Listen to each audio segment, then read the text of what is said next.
the landmark London. Do you think Citizen Khan would like it here? I think he'd absolutely love it, wouldn't he? This would be great. If he had this, he'd be moving his entire family. And I think this is definitely Mr. Khan's home. What he would aspire to. Oh, God, absolutely. This is exactly where... I'd love it. Absolutely love it. Imagine the amount of apartments we could make out of this place.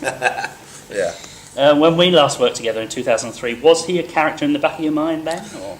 2003? Oh, yeah, quite possibly, actually. Yeah. Because, as kind of, it feels a little bit sort of quite, what's the word I'm looking for, sort of selfish thinking like this. But for me, 9/11 had happened, and it was almost immediately after that period, that after the devastation of that, suddenly these community leaders would pop up on TV. Yes, you're right. They would. As a British Muslim, we weren't on TV at all. We weren't seen. We're all seen as being Asian, and every time you'd hear about Muslims, there's something happening in Palestine or whatever. And it wasn't. But suddenly, the local news would find the guy with the longest beard and place him in front of the mosque and ask him about something happening 5,000 miles away. This guy's just come out for a pint of milk, but he's loving his 15 minutes, and it just made me think. Well. Even in these sort of devastating times, these disastrous times, there is what you're looking for is humanity in those moments, and comedy is a great way of doing that. Classic TV comedy of yesteryear is a subject close to your heart and to mine.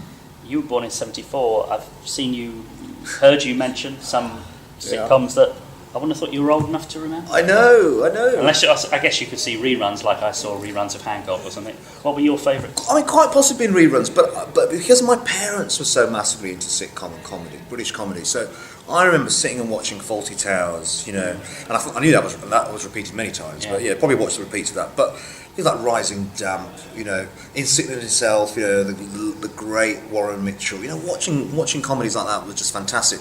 But then there were some comedies that you look back now and you think, okay, they're probably not classics in their way, but they said a lot about the time, or they were just great shows to watch. Things like anything with Nigel Havers in, or Never the Twain. Comedies like that aren't classic sitcoms, but for some reason I remember sitting with my mum and watching it, and I think it was the shared experience. It was, as a child growing up, it was one of those things that I felt I could watch with my family. And you just watch it, have a bit of fun with your food on your lap, and just watch a bit of comedy. And I think in a way that's kind of one of the motivations of Citizen Khan, really. You just mentioned Warren Mitchell, and of course as an actor, he was about much more than Alf Garnett. Yeah. They couldn't rerun Till Death Us Do Part today, could they, because of some of the language that's in it? Or yeah, I guess they couldn't because of some of the language and references. Yeah. But I think the idea and the relationships and the characters are still relevant today. I think that issue of immigration and I think sort of someone like Warren Mitchell, it was his vulnerabilities that were really exposed more than anything else. It was he felt threatened by people around him and change and quite often the immigrant was the first person in line to get all the blame, and I think that's still relevant today. But yes, you probably would have to change some of the language. A favourite, I still see him, tears of laughter rolling down my late Irish father's face. His favourite was Dave Allen. Now, he divided opinion in his native Ireland, of course, with his tongue-in-cheek sketches about the Catholic Church. You might have done the same with Citizen Khan and your fellow Muslims, no? Yeah, quite possibly. I think I'm very keen to say that this is a Muslim sitcom. It's not the Muslim sitcom. It's not there to represent all Muslims. It can't possibly do that, and it's not even poking fun at Islam. It's a million miles away from that. It is about saying that we Muslims can have faults too, can have weaknesses too, and also therefore can be funny as well. And I think every starting point for any comedy, it has to be vulnerabilities. What are the faults? What are the mistakes? What are the human frailties of this character? Whether it's Basil Fawlty or Dave Allen. But I thought Dave Allen was just brilliant, and I remember watching that with my dad. Me and my dad would watch that, and it was jaw-dropping. I was like, I can't believe this guy's doing it. But I thought how strong it was, and how positive it was, and people are arguing whether he was mocking the faith, and I certainly don't think it was. I think it was he was having to go at the authority within faith, and the power that a lot of these people within the religion have. You know, and I think his line, and again, people interpret it this way, but I remember watching it with my Muslim father, and his line at the end is, "May your God go with you." I think that was a message to me, my dad, to go, yeah, you go back to Allah if that's what you want to do, but come back next week and let's laugh together again. You know, I thought that was fine.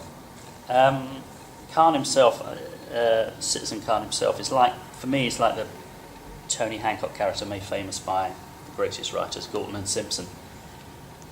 He's a tad self-important. Yes. But not harmless. No, yeah, completely harmless. I think, you know, I mean, I can't directly compare them to these classic British comedians and characters, but it was an obvious and a deliberate effort on myself and my co-writer's part. It is a nod to great British characters, and the fact that people like Basil and, you know, Rigsby and, you know, and Hancock and Del Boy even, you know, they aspired to be somebody that they're not. They had this self-importance. They thought they got it right. They were fighting this kind of class war, which feels like a very funny British starting point. And I thought, well, if you've got a Muslim Pakistani character and you want as many people as possible to watch it, you want it to be a universal experience, then that is a great common ground and a common starting point for Mr. Khan to be. So in many ways it's no different to that. But then of course we have that richness of Pakistaniness and Muslimness that we've not seen or heard before, so it gives you a bit of a USP too. And you're a Birmingham lad. What do your fellow Muslims on the streets of Brum make of the man, Citizen Khan? They absolutely love it. You know, last night I was at something called the British Curry Awards. Oh, I saw you tweet about it. Yeah. Right. And it was fantastic. I mean, 1,400 people at this awards. I mean, it's the biggest awards ceremony I've ever been to. It was phenomenal. And you've got restaurateurs and waiters and staff and all their wives and families from all over the country. And they were all just absolutely loving Citizen Khan. And I think in Series 1 we had this, you know, there was about 700 complaints. I think a lot of that was a Facebook mob mentality. Yeah. But I think, you know, I look back and go, well, slightly disappointed that was the case, but you kind of understand it in a way that we were a new Muslim show. People have never seen anything like it. It's sensitive times. People think that maybe this is part of a, you know, maybe, you know, conspiratorially, they think it's part of something to try and undermine the Islamic faith. They realise that it's not, because they find out that their daughter loves it and it's great, or they find out that, you know, crucially, that not all Muslims are the same, and I think that's a good thing, you know. So, on the whole, now I think there's been a sea change, and I actually now do hear from people go, "Oh, I didn't quite understand Series 1, but we love it now." You know, so I think that's good. You've mentioned some of the comedies that when I worked in the entertainment department at Yorkshire TV, they were making around me. I mean, Rising Damp was before my time, but remains Yorkshire Television's best sitcom, I think. And colleagues were making shows as different as The New Statesman, In Love in Memory, and I fell off my chair when I read a favourite of yours was That's My Boy, starring Molly Sugden. I mean, come on, you can't be serious. No, I wasn't. I gave this long list of comments. My point was that and I saw something only yesterday that Adil Ray's inspiration is Molly Sugden, and it's like, that's not true. That's not nothing against Molly Sugden, but I was giving the example that. It's like we said earlier. For me, it's often the experience of watching a comedy that that a sitcom has. Yeah. Even if it's not down as a classic sitcom, there's something very warming, very welcoming about these big brass studio comedies, and you know, and quite often, you know, they won't go down as classics, but you know, they still have a part to play, and they can still be very good. And I think that was, you know, in that time, I mean, sitcom was on fire. It was everywhere. I mean, you know, ITV probably had one almost every night, you know. And so I think I was just giving that example of how... Is there still a place for family TV? I mean, do families even watch telly together anymore? I don't know. Well, I think it's a slightly it's a concern, isn't it? It's a dying breed, but I think there certainly is. I think, you know, and I think that's I think we're showing that, and I hear that a lot now. I get people somebody tweeted me recently saying that the only time they see their son is when out of his pit is when Doctor Who or Citizen Khan's on. Right. I think, well, that's great. Are children watching Citizen Khan? Yeah, they are, and that's the interesting sort of stat for us, that we've found that, and you know, the channel come back to us, that we have a positively disproportionate number of children watching our show than any other comedy, which is great. And I think I think that's because, you know, he's a bit of a loser dad, you know, he's a bit of an embarrassing dad, and you know, dad never gets comeuppance. But also, I kind of deliberately play a slightly childlike thing about Khan. I think the kids kind of recognise that really. And I read somewhere, correctly, or if I'm wrong, that you're wanting to take Citizen Khan more visual. Yeah, I do. I mean, it has worked. It sells in a number of territories now. New Zealand, Australia, South Africa, India, Bulgaria, of all places. Which is fantastic. And I really don't mind the comparison to Mr. Bean. I think it's a really, I actually think that's somewhere. If we were thinking about a movie, which I've had very early chats about, but I think, I really love doing the physical, and I think Mr. Khan, this funny Muslim character, doing something physical on some world mission or some mission to go to America, I think is an easy thing to buy into. Guest stars. I saw Peter Bowles in one episode. Yeah. And you're presumably attracting others who perhaps want to be in it. Yeah. Are you pinching yourself? Do you pinch yourself? God. Do you see yourself actor? Who you never intended to be an actor, did you? Or No, not really. Alongside these people? It's madness. I kind of try to play it cool on set, but I think I go home at the end going, oh my God, I can't believe what's going on, because you just try to go, don't be a fan, but it's difficult not to. With Peter Bowles, he tells lots of stories, and and he's great. He's sort of. To the Man of Born, I think it got something like 25 million viewers, the most watched show on television at the time, and he said that for 3 weeks he couldn't leave the house, people were just outside his house all the time, yet they only did, I think, 3 series, that's 18 episodes, in those days it was only 6 as well, so it's just phenomenal hearing the stories, and it's got better for us as well. It's like now, in terms of getting these guest actors, and I'll sit there and with the director and go, well, why can't we ask Peter Bowles? Why not? Let's just see what happens. And he's like, well, I know Peter. Oh, okay, let's just do him scripts. If he says no, he says no. Who would you really like? Oh God, who would I really like? Oh God, this is endless. Well, I've always had this idea about Mr. Khan. Now the daughter's moved out, of renting his room out, like on Airbnb, renting the spare room out. Wouldn't it be great if John Cleese came to stay? That would never happen. But you can only ask. But things like that would be great. But then now we've had someone like Peter Bowles getting Penelope Keith. I love when Khan comes up against those posh women, because it's a kind of a real hard situation for him, because on one hand he wants to be posh and it's everything he's ever dreamed of, but he's got to deal with this very strong woman. So someone like Penelope Keith playing a role like that would just be brilliant if she ever She's a lovely lady. Yeah. TV critics can be nasty, and some of them are paid just to be that. Comedy, as we all know, is subjective. You must have to have thick skin not to be hurt by some comments, whether that's TV critics or some of the stuff on Twitter. Yeah. How do you... I don't think I could take it. Well, I think the thing is from very early on, forget about television and radio for a minute, but from very early on, I remember being called all sorts of names at school, and you can imagine what they might be. But my mother brought me up to say, well, so what? What are you going to do? Don't. She literally said the words, "Don't let yourself be offended," and that's rang true in my ears all my life, and I think it's an important way to be. And then I think when you go on stage and you're a performer of any kind, that really, genuinely, all you can expect is people to have a reaction. You can't expect everybody to absolutely love what you do. That's what, you go on stage, and people are entitled to have their views and opinions. So you have that, and I think you have that in place. But that doesn't mean you're not going to be sometimes upset or hurt by someone's review, and you think, oh, really? I guess what hurts me most, and I'm not saying this in a righteous way, but it's that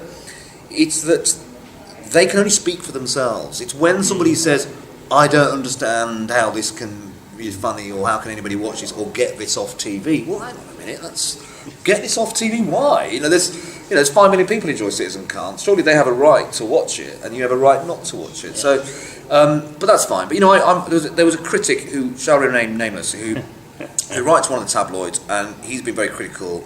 And I met him in a green room, and he came up to me and he said, he goes, sorry about all the reviews and stuff. I was like, well, you don't say that, that's your job, and we come with us. He goes, yeah, but I don't really mean it that badly, but you've got to give it some, haven't you? Which I was like, oh, really? But that's the school he comes from. But that's exactly what their job is, and that's fair enough. It's not fair enough. I don't think I've seen anybody reply more or get back to people who have been abusive to you than you. Why? Why do you Because, Vern, I'll tell you why. Because I think that, and this might be me being positive or being, giving them too much time, and it does happen. I believe it might be 1 in 7. That's not an odd number, or 2 in 10, whatever.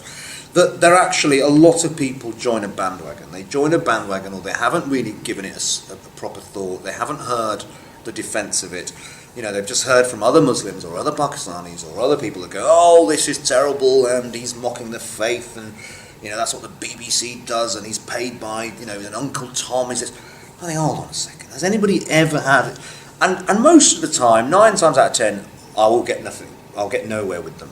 But occasionally, 1 or 2 will come back and say, you know what, you're right. I don't really think there's somebody else said that. Or, you know what, I want to go watch it now. And actually, you know what, I do watch it. Or actually, I do like it. And I think that's why it's worth sometimes getting into a dialogue with them. I truly believe that. So I just think that a lot of people just go with the tide and go, it's kind of cool to knock something, and I haven't really given it some thought. And you take that approach on Twitter, not just with Citizen Calm, but with world events, with anything to do with the Muslim faith, with terrorist events. Well, I think, as a British Muslim, and to get serious about the whole thing at the moment, I think that the underlying issue is that as British Muslims, we're brought up. It's either been ingrained in us, or it's in an organic way that we should all be the same. That all Muslims should be the same, and we're slightly surprised by, a Muslim that suddenly decides to wear a hijab or doesn't wear a hijab, or a Muslim that might be found in the pub or is not in the pub, or a Muslim who doesn't fast and does. They're still Muslim. That it's their relationship with God, and I kind of try to encourage this sort of pluralism, really, and I think that it's important that we've got to allow people to have their views, and we should have an open discussion about it. And I think that's partly the problem. I think with that rests within people with the Islamic faith, that we've got to be more welcoming, open to other views. Okay, so obviously, if I did a show like we did in 2003, I couldn't afford to hire you now anyway. Is it Adil? I would do it for nothing for you, Vern. Right, okay. This guy gave me my first break. He hasn't said this, but he did. Yeah. It's nice of you to say so, but it's bollocks. In the neck. So is it now Adil Ray actor forever, or would you go back to presenting radio or TV, or see how it goes? I really want to go back into radio. It's my first love, and I miss it a lot. And it's just finding the right slot for that. I've done a bit of stuff on Radio 2 and 5 Live in recent years, and I'll try and do more of that. God, I love it. But Citizen Khan, I don't want to put him to bed just yet. I think it's so hard these days. It's not as I think it's getting harder to establish a comedy on TV with such saturated channels and everything and audiences. So certainly don't want to lose that. But yes, I'm really keen to present. I've done a bit of presenting recently on telly with things like the One Show, which I just love. I love doing it. So why not? Somebody once said to me, "Oh, you're going to have to try and focus and decide. Do you want to do comedy? You want to do documentary? I'm like, I don't think I have to do that. Why? Just try and do it all if you can, really." Well, good luck with all, and good luck with Citizen Khan the movie if it happens. Thank you very much. Do you want a part in it? Yeah, if you like. Yeah. What can you play? What's your Pakistani accent like? Crap.